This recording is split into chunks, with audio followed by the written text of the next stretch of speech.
Hi friends, ಜೀರಿಗೆ ಮೆಣಸು ಅಥವಾ ಸೂಜಿ ಮೆಣಸು ಇದನ್ನ ಚಟ್ನಿನ ಹೇಗೆ ಮಾಡೋದಂತೇಳಿ ತೋರಿಸ್ತಾ ಇದ್ದೀನಿ. ಇವತ್ತು ಮನೇಲೇ ಗಿಡದಲ್ಲೇ ಆಗಿತ್ತು, ಸ್ವಲ್ಪ ಹಣ್ಣಾಗಿತ್ತು, ಸ್ವಲ್ಪ ಹಸಿರಿಗೆ ಇತ್ತು. ಇದನ್ನು ಎಲ್ಲ ಕಿತ್ಕೊಂಡು ವಾಶ್ ಮಾಡಿ ಇಟ್ಕೊಂಡಿದ್ದೀನಿ.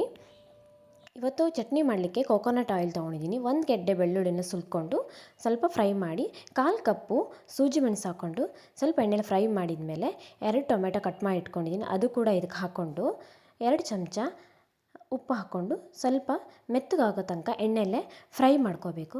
ಸ್ವಲ್ಪ ಮೆತ್ತಗಾದ್ಮೇಲೆ ಬಂದ್ ಮಾಡಿ ಸ್ವಲ್ಪ ಬಿಸಿ ಆರಿದ ಮೇಲೆ ಮಿಕ್ಸಿ ಜಾರಿಗೆ ಹಾಕ್ಕೊಂಡು ತರಿಯಾಗಿ ರುಬ್ಕೊಂಡ್ರೆ ಸೂಜಿ ಮೆಣಸಿನ ಚಟ್ನಿ ರೆಡಿ ಆಯಿತು. ಇದ್ರ ಜೊತೆಗೆ ದೋಸೆ ತೊಗೊಂಡಿದ್ದೀನಿ.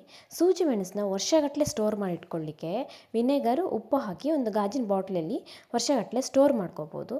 ಇದನ್ನು ನಮ್ಗೆ ಯಾವಾಗ ಬೇಕು ಆವಾಗ ಉಪಯೋಗಿಸ್ಕೋಬೋದು. ಇವತ್ತು ದೋಸೆ ಜೀರಿಗೆ ಮೆಣಸು ಚಟ್ನಿ ರೆಡಿ. ನೀವು ಕೂಡ ಟ್ರೈ ಮಾಡಿ.